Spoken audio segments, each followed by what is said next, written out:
Hello and welcome to Tiny Desk Knitting with Emma.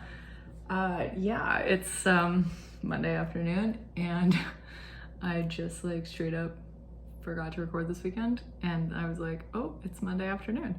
I better record. I thought about just skipping a week, but then I was like, no, I have a lot of stuff.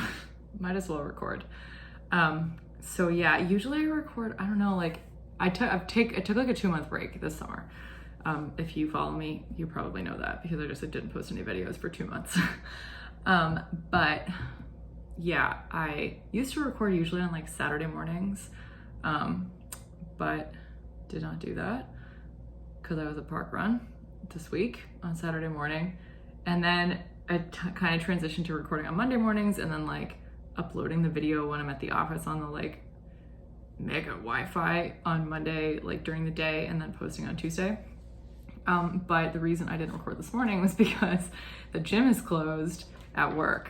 So I have to run outside.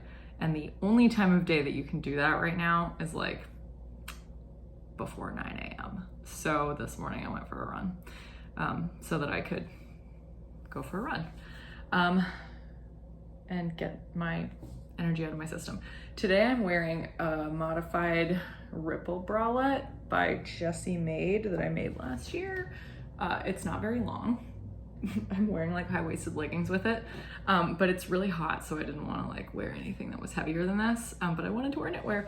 I don't know if I actually have a project page for this on Ravelry. Like can't even remember. If not, it's the ripple bralette by Jessie Made. I just made it longer and I made it in scraps of fingering weight yarn. Actually, I saw somebody post an FO of this today on Instagram that was like a camisole length, and I was like, oh, I should make more of those. That was so cute. And then I immediately got home and put it on. And I like it because it hugs you regardless of like how much ease there like is, because it's ribbed, so it just hugs you. Yeah, that's how the fabric is constructed. So it just feels like it fits. Like I don't really even know if it would fit better if I made a smaller or larger size, but I'm like, you know what? I like it. It fits great. So yeah, it was one of those things where last year I was like, how am I gonna use up all my scraps? And I tried and this did not work. I mean, it worked to use up a little bit of them, but like my scraps are just like starting to like asphyxiate me because there's so many of them. So yeah, that's the thing that I've learned is like every time I think I have a stash listing project, I use like none of my scraps and I end up feeling disheartened about it. And yet I still keep the scraps because I'm sure I will find a way to use them. So anyway, yeah, I did a lot of making this week. I finished my Setesdal cardigan and I really wanted to show it, but it is drying. It was pretty hot today, so I thought it would be done. Like I washed it this morning after I finished the second button band. Oh yeah, I washed it this morning and I put it outside to dry and I was like, it'll be dry. It's so hot today. It'll just like immediately evaporate, and it's not, because it's a pretty thick sweater. I mean, it's not heavy, it's just like dense because it's Fair Isle gauge and yarns. So yeah, I knitted that from a cone of J&S.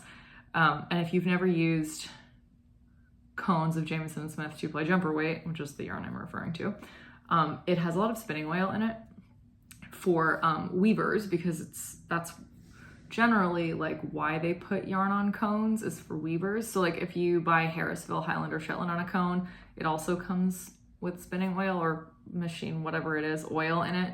And it kind of like flattens it out almost a little bit, just so it's like, I think, easier to work with if you're weaving. So some knitters will wash it, like they'll skein it up and they'll wash it before they use it. I don't tend to do that. If you're using it and you haven't used it before and you're like worried about this, I would recommend just swatching and then washing your swatch to see what happens. I just sort of use it the same way I would use Jamieson & Smith 2-ply jumper weight in ball form. If you don't know what that is, here I've got a bag. I ordered some last week and in a variety of blues and purples. And it is a yarn from Shetland that comes in 25-gram balls in a bazillion colors. So like all of these 4 purples are different, even though they pretty much look the same, except maybe that one and that one. These 2 blues are also different, even though they look startlingly the same. So yeah, it's just 2-ply Shetland wool that's at quite a light gauge. So Again, if you're going to use it on a cone, it basically just behaves the same way it does in the ball once you've blocked it. So even if it looks kind of thin and like limp in your project, it will come out normal because the spinning wheel washes out. And the reason that I'm telling this kind of long story about that is because when I washed it, and if you've never used a cone, this will alarm you, the water comes out like murky and kind of disgusting. Which doesn't usually happen when you're blocking your knits, just because wool is usually processed quite thoroughly by the time it gets to us. So because of the spinning wheel, it's like that washes out when you, especially if you use wool wash.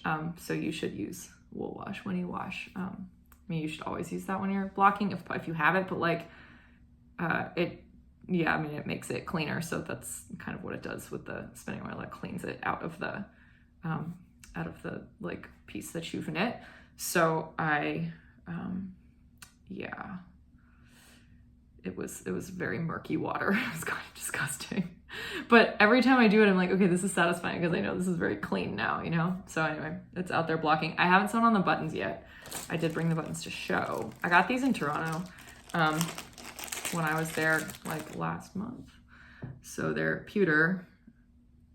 Pewter buttons are traditional for a Norwegian sweater. You can tell they're real because they're not just made in little ways. There it is. I have, I think 8 buttons or 9 buttons. It has a kind of, it's hard to see that, but there's like a etched design in there, kind of. Yeah, there you go. You can see that. Maybe if I cover my face, maybe not. Anyway, you can sort of see that. Yeah, so I'm gonna put these on. I got them at a store in Toronto that was like down on Queen West. It was mostly like a finishing store. So like they had like ribbon and lace trim and stuff like that. And then they had a lot of buttons in the back. So I was there with my mom. We were just doing like mostly she was buying fabric and I needed a bunch of buttons. So we went to that store and we'd gone to a bunch of fabric stores. It was like a textiles day out. It was really fun actually. There's a lot of really cool places down on Queen Street. If you live in Toronto or you're near Toronto or you're going there anytime and you like to sew, tons of places. Like leather goods places and like, you know, hardware places and like really good fabric stores and like they're great. So, and people are very knowledgeable. Anyway, so I do have an FO sort of, but the buttons aren't sewn on and I haven't like woven in the ends. I wanted it to be dry because I wanted to cut the steek live on Tiny Desk Knitting, but that didn't happen. I did Monica cut a steek once so on the channel, so that seems like it's like reasonable. Anyway, okay, so I have some whips, so we'll talk about those. One of them is the 2nd June top that I'm knitting. So a couple of weeks ago, I think the first episode I was back, so like maybe 3 weeks ago, I had just knitted a June top, which is a little tank top by Petite Knits. And it's very cute. It's just like, it has thicker straps than a camisole, but it's pretty lightweight and just like, you know, a little tank top. And I loved it. I knitted it out of hand spun. I'll link the video in the show notes if you want to watch it and you haven't.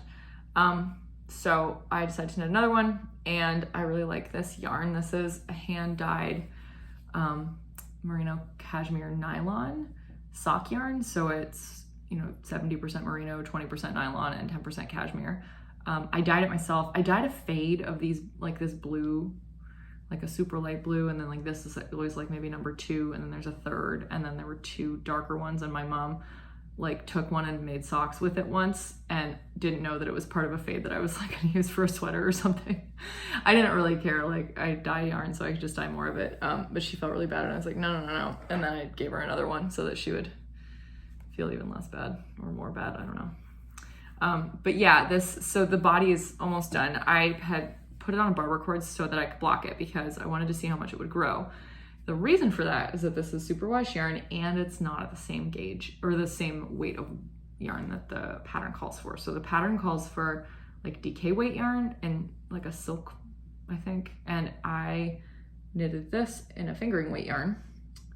So I blocked it because superwash yarn tends to grow, especially if it's at a looser gauge than it's intended to be knit at. So this is like a 20 stitch gauge and I don't know, I think if I were knitting a fingering weight sweater, like 22 would normally be like the loosest you would knit on, or maybe, but I would think like 24 to 28 or even 32 if you're knitting Fair Isle would be like safest.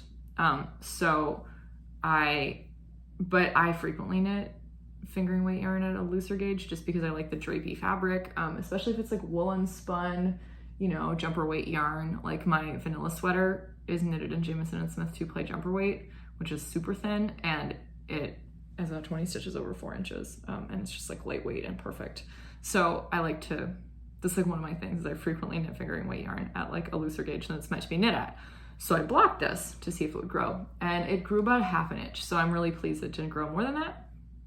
I didn't like pull on it to get it to grow, but yeah.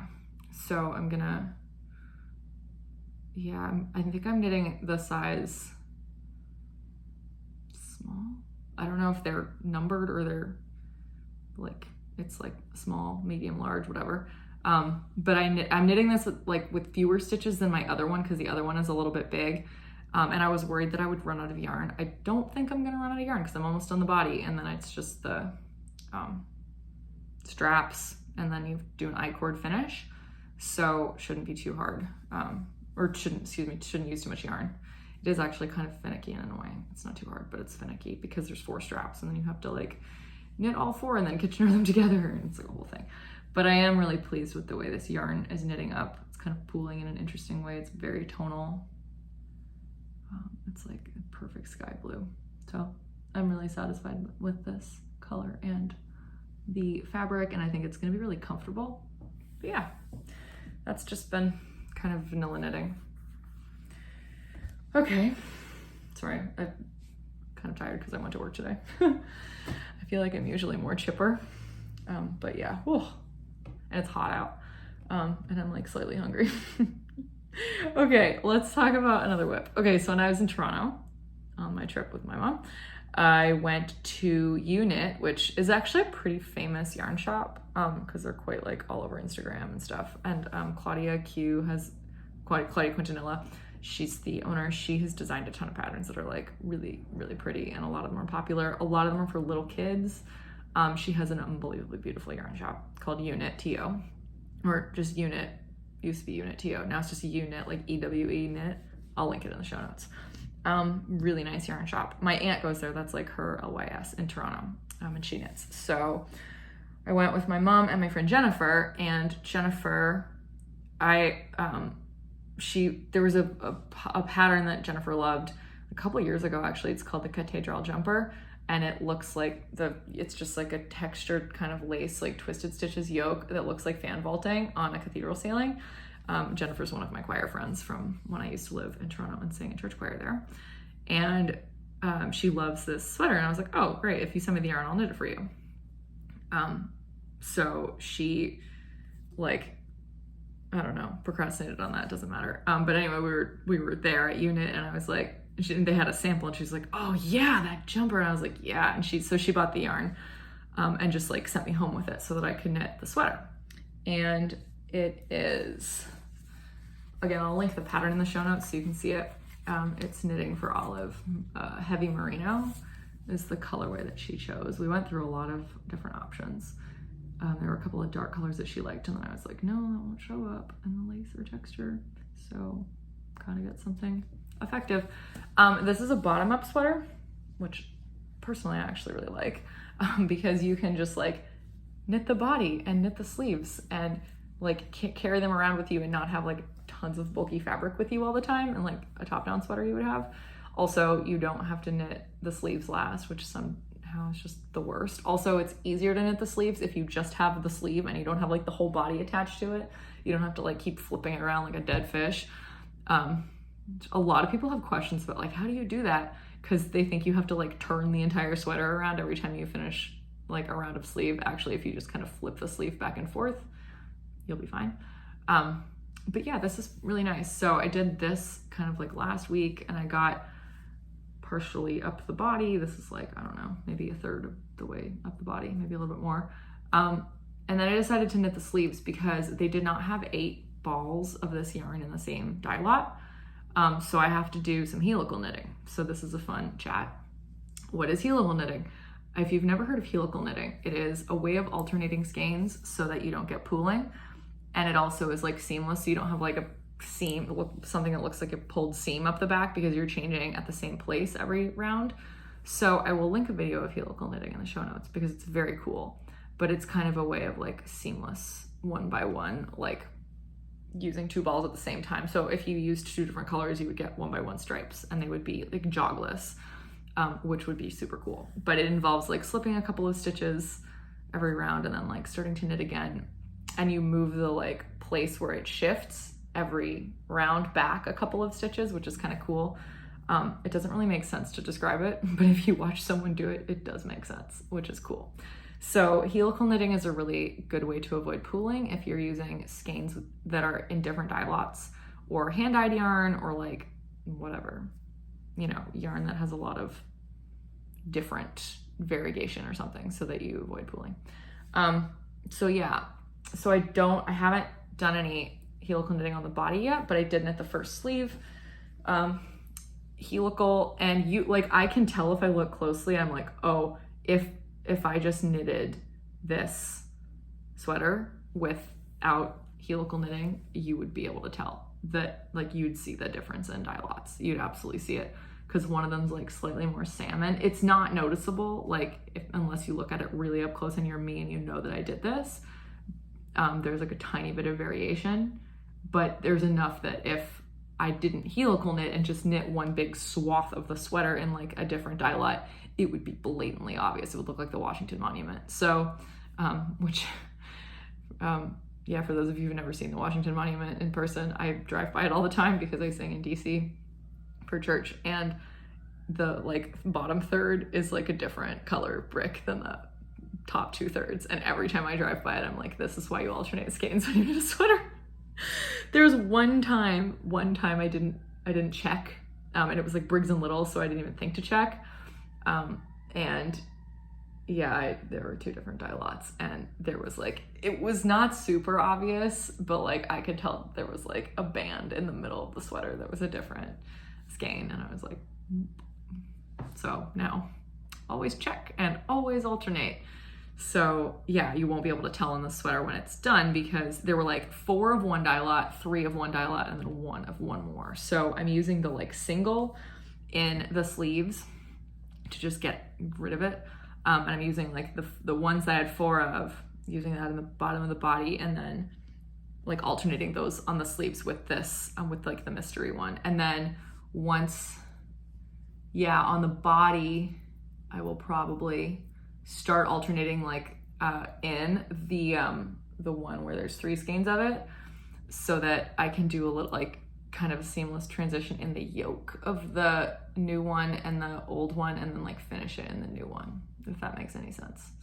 It probably doesn't, but at the end of the day, you won't be able to tell. I'm sort of trying to intersperse the skeins as like easily as I can, without making too much work for myself, because like you can't helical knit in a pattern, like a texture or lace pattern or anything, because you're moving where you're doing the helical knitting. So I guess you could, but it would be really annoying. So you wouldn't want to do that. Yeah, so I'm trying to like get it so that I can knit the entire yoke in the same dye lot, basically, so that I don't have to alternate there, because that would just be a hassle.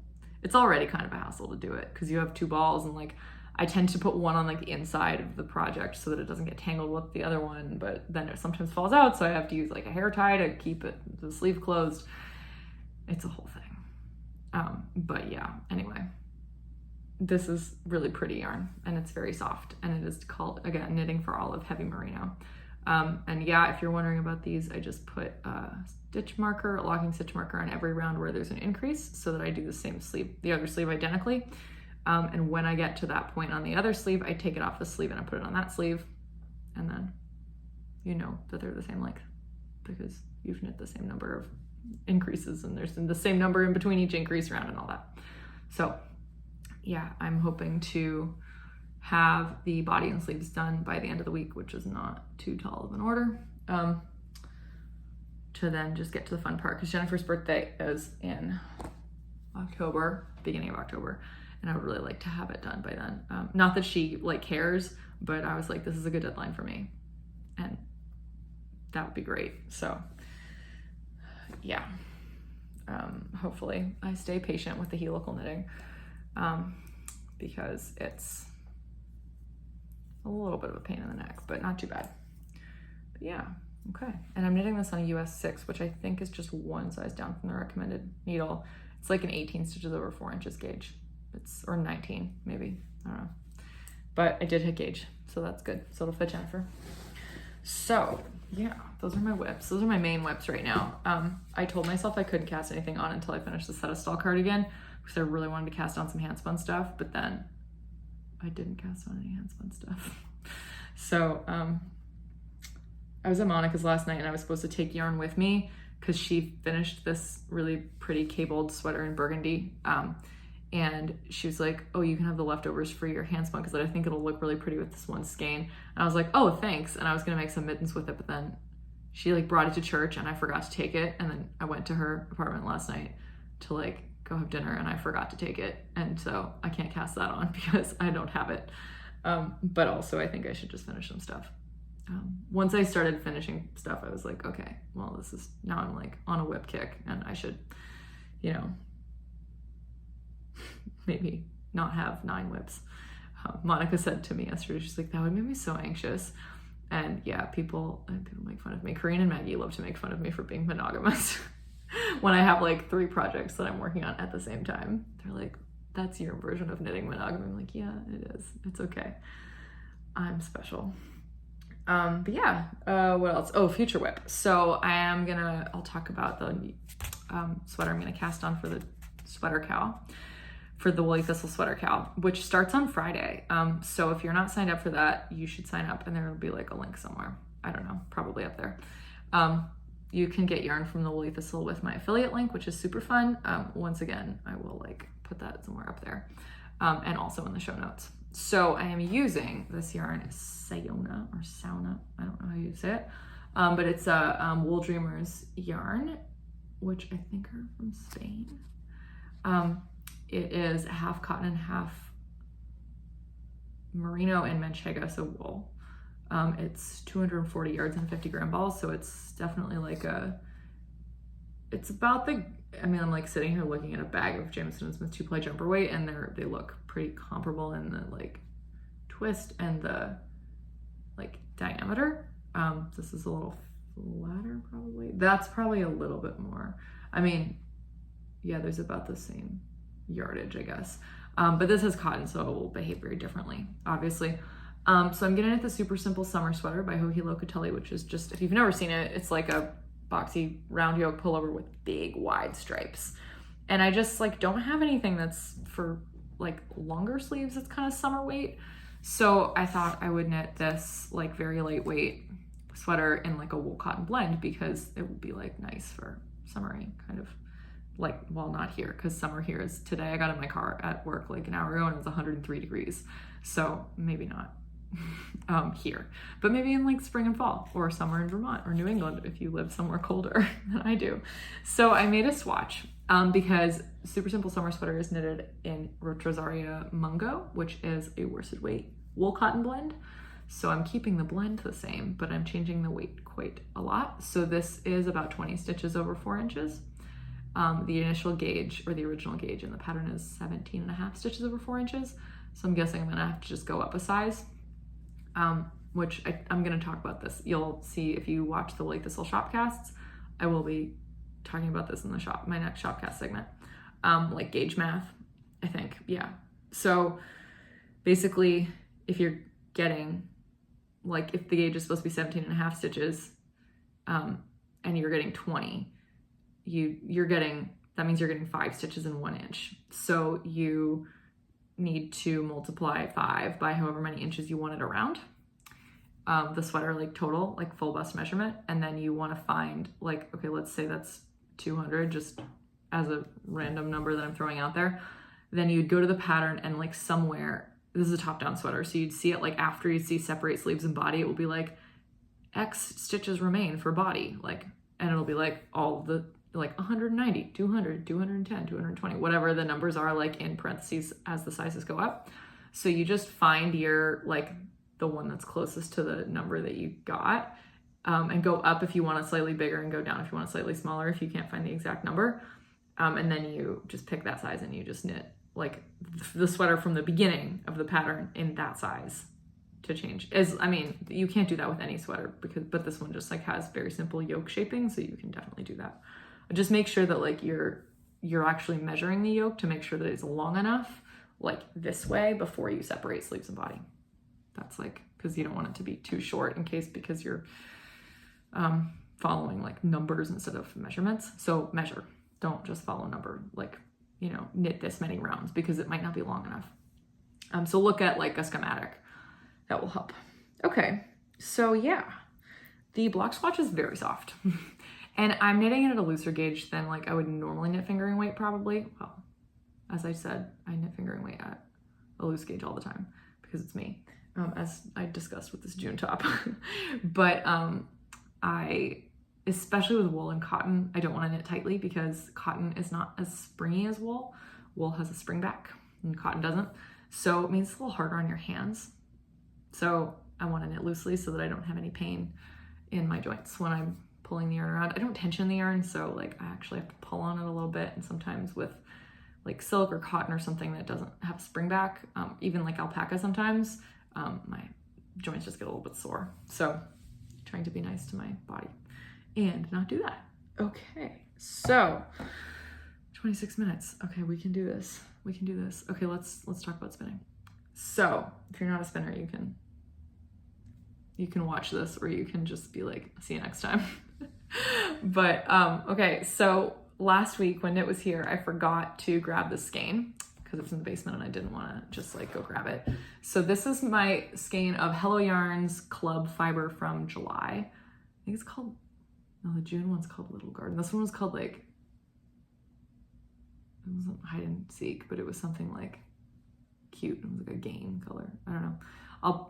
It doesn't really, I would say I'll link it in the show notes, but, oh, Pit a Pat, that's what it was called. I would say I'll link it in the show notes, but it's a club color, so she doesn't just like sell it in the shop.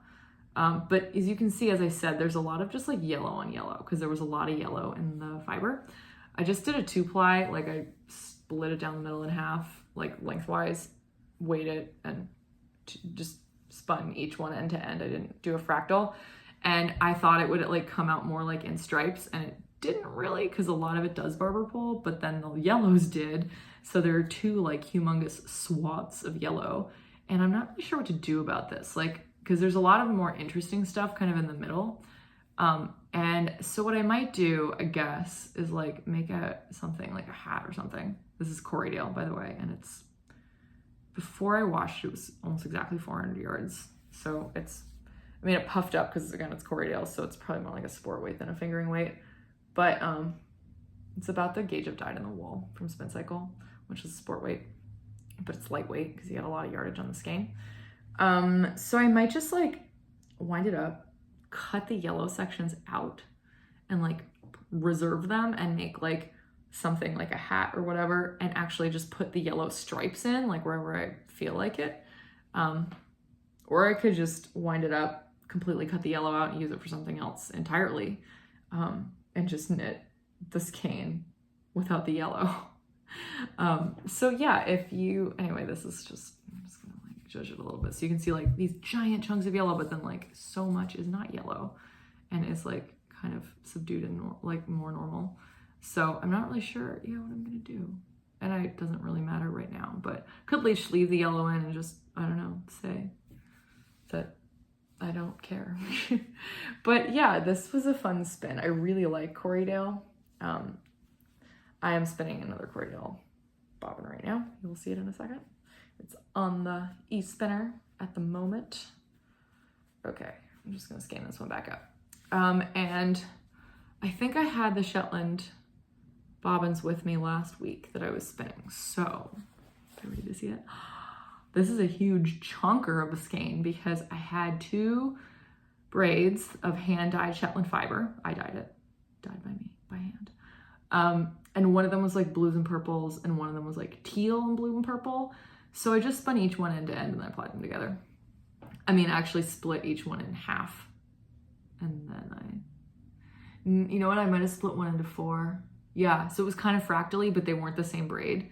So I think I split the blue and purple one into 4 and the teal, blue and purple one into 2. And yeah, it weighs like 180 grams or something. Insane. Because they were like 90-gram braids of fiber. So yeah, this is very fun. And like, I really like the way it came out. There's a lot of teal on purple. There's a lot of blue on blue. There's a lot of purple on purple. There's no teal on teal because there was only teal on one of the braids.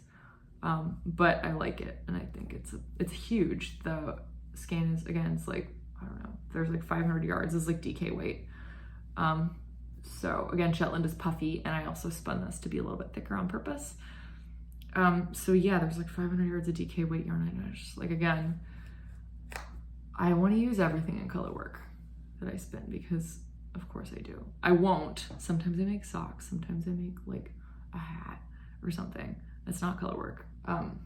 But I do really like color shifting color work. So, you know, I have a lot of things bouncing around in my head. I would like to like get some of them onto the needles, and I'm thinking of like things I could do with this. If you have suggestions, I'll take them. But I was like, well, I can make a color work yoke, but this is like way more than is necessary for a yoke. I would need like, I could make like 3 yokes out of this if I was just doing the yoke and the fun barber pole color, and then I had a background color. But yeah, look how, it's so squishy. I remember before I started spinning, I would like see skeins of hand spun like this and just want to squish them. And now I can make my own, and it's so squishy. Yeah, if I cover my face, you'll be able to see it better. Oh yeah, look at that. Oh my gosh. Yeah, this is like, I love this so much. This is why spinning was worth it. Like learning how to spin. Yeah. So speaking of, I did get I got like a ball of cotton twine for my wheel. Her name is Thelma. She's a 1988 shacked matchless. Single treadle, which is a little wobbly, but otherwise she works fine. But she's in completely perfect condition. Yeah, I need to replace the drive band because the last one I had was too tight. And I usually just buy drive bands from Shacked, but I'm like, this is really expensive. And it's like $15 for 3 drive bands. And I'm like, I could probably just get a roll of cotton twine, like 8-ply cotton thread somewhere. So I got some at Lowe's on the weekend, and I haven't tied a new band on it yet because the e-spinner is like fine. But yeah, I eventually will get a band on Thelma, and so she can be used again. I am like trying to, you know, right, sorry, one of my roommates had to use the kitchen. So the light definitely has changed. But anyway, I'm back. Sorry, for you, that no time has passed. And for me, I'm like, okay, I was like, what did I just do for the last 45 minutes? What was I talking about? I was talking about how squishy this is and how much I love it. So yeah, some kind of fun color work, something or other, I think. I don't know. If you have suggestions, put them in the comments. Also, I changed my hair, so I guess it would be obvious that something had changed. Okay, let's talk about spins in progress, sips. Okay, well, when I finished this one, my first instinct was to start a Devonia spin. It's had a lot of Devonia. Devonia is a blend from John Arvin that is made up of Exmoor Blueface, which is a cross between a Blueface Leicester sheep and an Exmoor horn sheep. So an Exmoor mule. And regular BFL. I think it's 50% Exmoor Blueface, 50% BFL. And then sometimes when you see the blend, it'll tell you the remaining 20% is Wensleydale, which is a super long wool. And sometimes it just says long wool, like lustrous long wool mix. So they may have changed the whatever goes into it. But regardless, it's like long wools, but it's a blend. And so Wensleydale would be definitely the longest of those. I think it says luster breeds. And so Wensleydale is a luster breed because it's a really long staple. But anyway, yeah, so I started this Devonia spin. So it's a lot like when you get the comb top, it's like thinner because it's luster breeds. It's not like Corydale, which is puffier. So this is a teal colorway called Midnight Glade, which is really nice. And once again, like John Arbin came through for me. Like they sent me, I grabbed this bag to spin and I was like, this feels like way more than 100 grams. And I weighed it and it was 150 grams. And I was like, they didn't have to do that, but they did. Like, yeah, it was just like, it was probably like the last like bump in that dye lot or whatever. And so they were like, okay, I guess like they can't sell 50 grams of it. So they just gave me all of it, like that, whatever it was. It's just like really decent of them to do that. It's really nice. So, and I really appreciate it. So I started spinning it on Saturday, but then I started spinning it. Let's just start there. I started spinning it on Saturday. I picked it back up on Sunday morning to spin before church, and I got a bit frustrated. And that's because I was trying to spin at 5:45 a.m.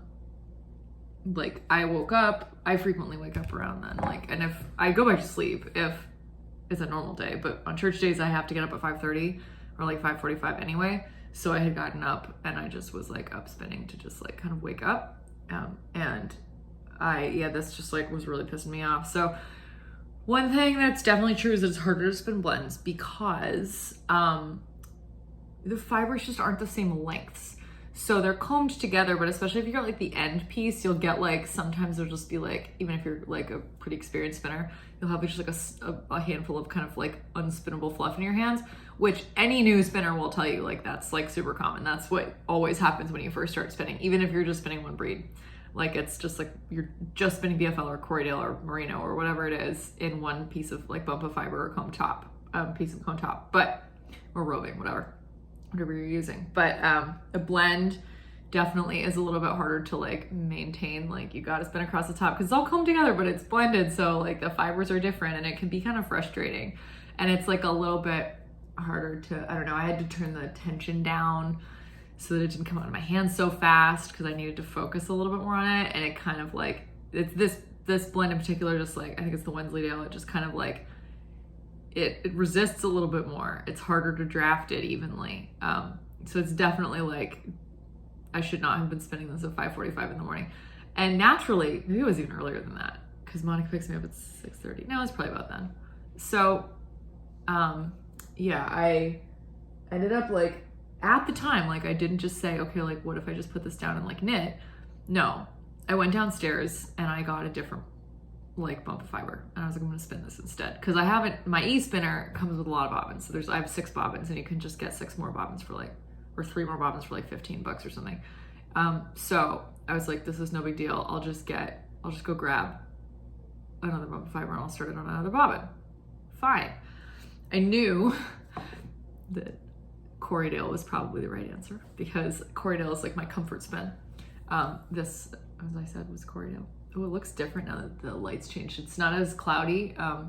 It's a lot sunnier. Again, if you have ideas for what I should do with this, please put them in the comments because it's like such a bizarre skein and I would love to make something beautiful with it and I just don't know, what to do. So I would love other people's takes on that. Okay, so the other bump of fiber I got, also teal, like it's kind of hard to tell the difference. This one's lighter, this one's darker. This is Yarnadelic. So I have a lot of John Arbin bumps hanging out in the basement. I love John Arbin. I know we'll always order like 1.5 kilos when I get it because it's from England, so it has to come over. I like to get a lot. So I got, I love, my favorite one to spin is Yarnadelic because it's 100% Falcon Corydale. It is crazy soft. And it makes the most bouncy, beautiful yarn ever. So like I spun a bump of this in the colorway Black Gold of the Sun. This is when I was at home. Yeah, when I was at home like a few weeks ago. I gave it to Monica because she was like, that's amazing. And I was like, great, well, I have too much hand spun, so please take it off my hands. It wouldn't look good with this yellow. Maybe I should just cut the yellow bits out and just give those to her too and be like, here. It's also Corydale. It's probably the same like wraps per inch and stuff. It's like the same gauge, same weight, but whatever. So it's so puffy and it's so soft and just like drafts for me like one of those, there's just certain, if you're a spinner, certain things just draft more easily. Like this just comes out of my hands like butter. Like I swear it's so smooth. So I'll hold up the e-spinner because I didn't want to take the bobbin off because then I would have changed the tension and all that. So it spins up, again, my face is like in the way. What if I just hide? And then I'll hold that up so you can see it. Maybe that'll work.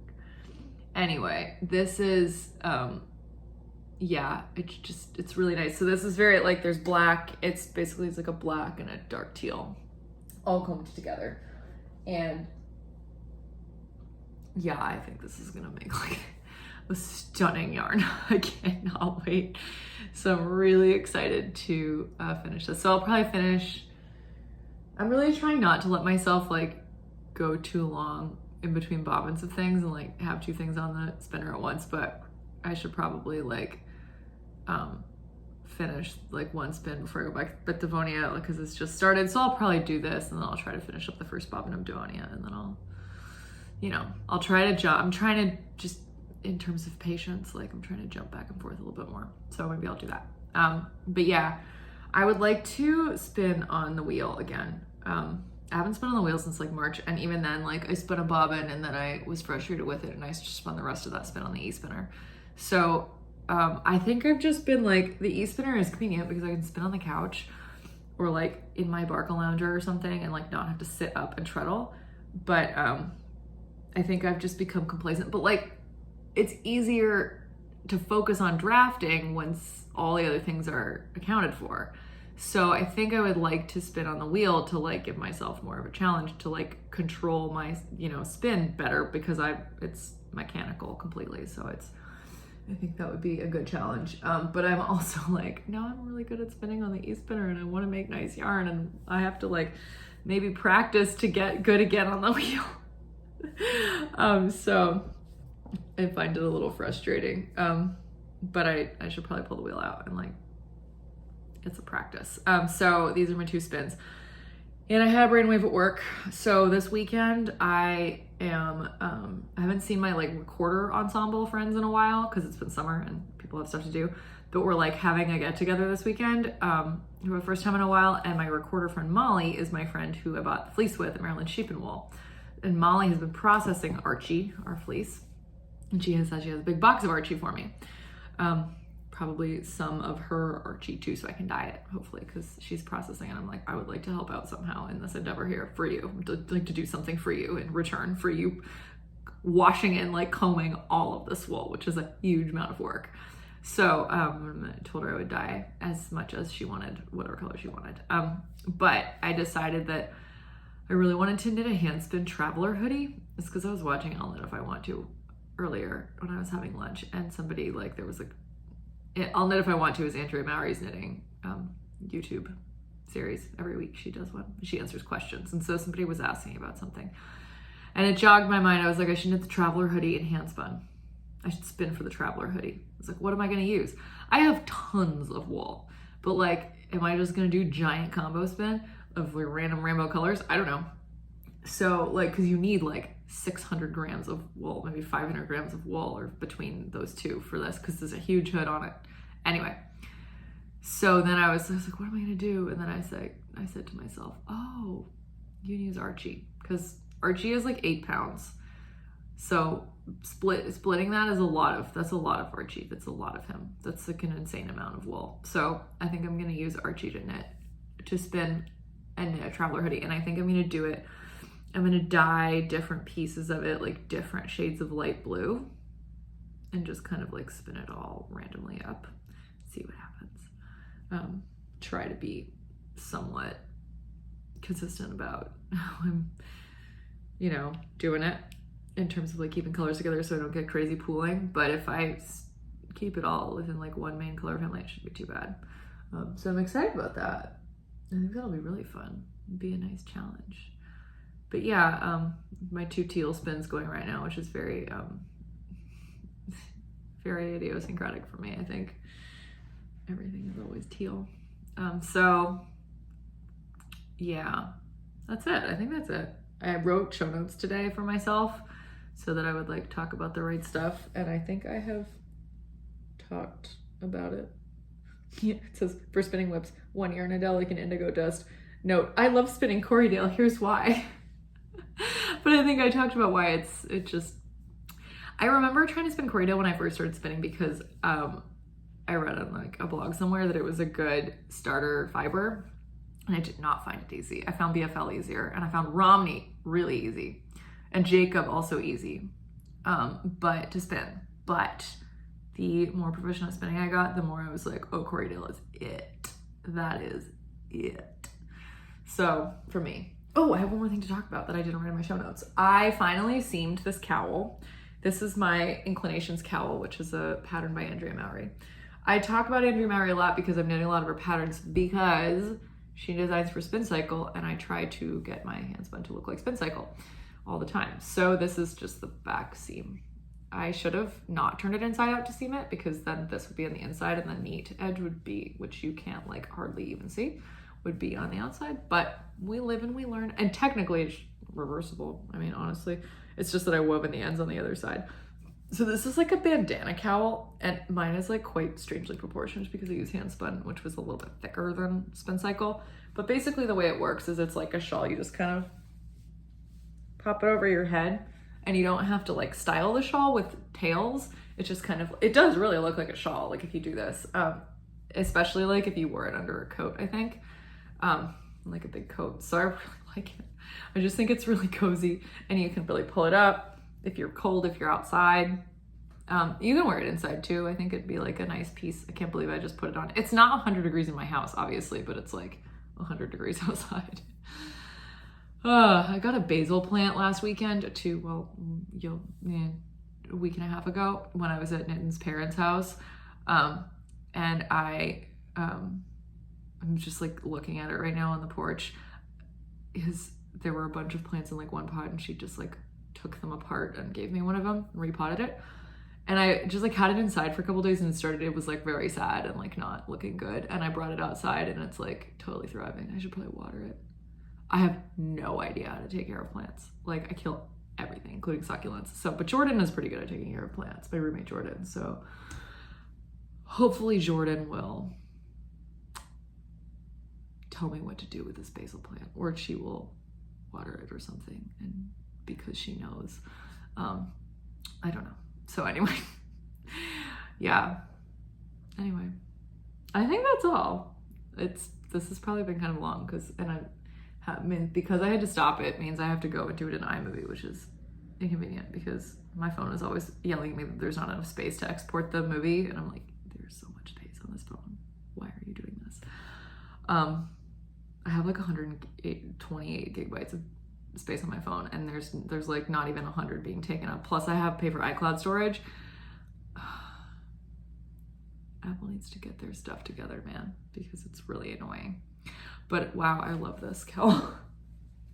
This is so cute. I knit this in hand spun. It's like alternating skeins of like a teal. Oh, it was Harvest Hues.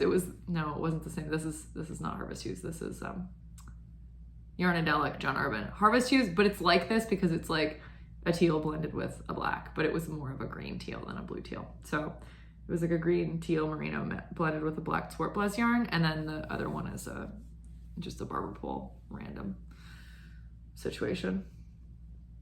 Yeah, I actually had to change skeins somewhere because I ran out, and you can't really tell because I used just other pieces of fiber to make something that looked similar, and it totally worked. So it's nice when you make a random yarn. If you need to make some more, it's like less obvious, I guess. Moral of the story. Okay, now I think I'm done. Yeah, this has been long enough. Yeah, I'm super stoked for the Woolly Thistle sweater cowl. So if you are planning to do that, you should sign up. It's gonna be super fun. I'm very excited for my super simple summer sweater. And so I had to finish my Setesdal jacket so that I could cast on a new sweater. I was like, I can't have this many whips, even though not that many of them are that big. And like right now, the Cathedral Jumper is vanilla because I'm not doing any, well, it's helical knitting, so it's not plain vanilla, but whatever. It's plain stockinette. So yeah, I've been like feeling like I need to get more stuff on my needles, but also not. So I've wound up some hand spun. My Swift broke. Oh my gosh, I broke my Swift. I had to get a new Swift because I broke it. But yeah, one of the wood pieces broke, and then I tried to glue it back together, but I don't think I glued it in like the right way, and so now it won't fold up, and now like the edges anyway. Nitin's like, I'm gonna come pick it up later, and I was like, great. He's like, can I mess with it? And I was like, yes, because it's unusable. So you play with it and have the most fun, and then throw it away if you can't get it to work or whatever. I'm gonna just order a new one. This is yours. Have fun. But I like wood glued it and everything, and it just was like it's not good. It's broken. So sad, because it was kind of working before I tried to glue it. So I guess I could just break the piece again and like whatever, it would probably work enough that it was functional, but I need to get a new Swift. I'm just gonna get a Stanwood. I need to get a new Stanwood winder because they make 10-ounce winders, and my 4-ounce winder could not, for instance, accommodate this chunk. So like I need to get a bigger winder, or I'm gonna need to make 2 balls of yarn, which is annoying. I'd rather have one giant chunk ball of yarn. So we'll see. Anyway, this has been long enough, and I'm just stalling at this point. So thank you for watching. This has been Tiny Desk Knitting with Emma. Bye.